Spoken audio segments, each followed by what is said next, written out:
Deadline days approaching while big money, bigger buildings hang in the balance. Good evening, I'm Yenji Denise. And I'm Paula Akana. The state has to decide soon whether high-rises can go in near the waterfront in Kaka'ako. KITV4's Catherine Cruz shows us supporters started ramping up the pressure today.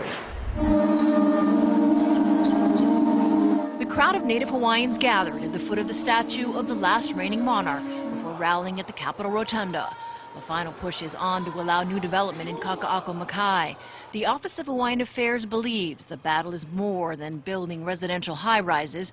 After settling a decades-long suit over Crown lands, OHA says it still cannot do what it wants on land it now owns title to.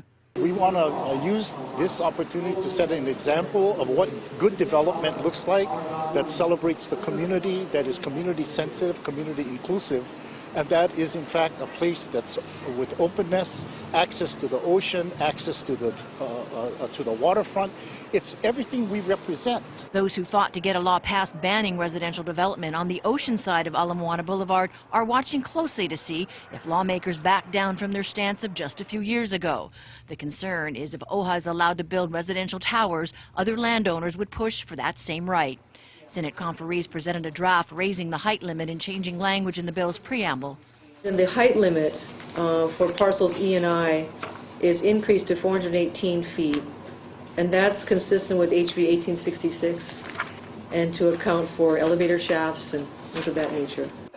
House conferees plan to meet again tomorrow once they review the draft.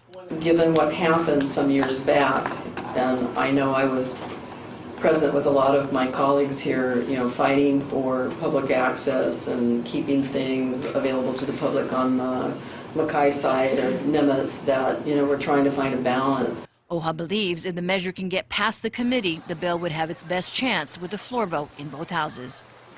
Now, lawmakers are trying to get agreement on this bill and others before a Friday deadline. If the committee fails to pass this bill out, OHA could try again next year. Back to you.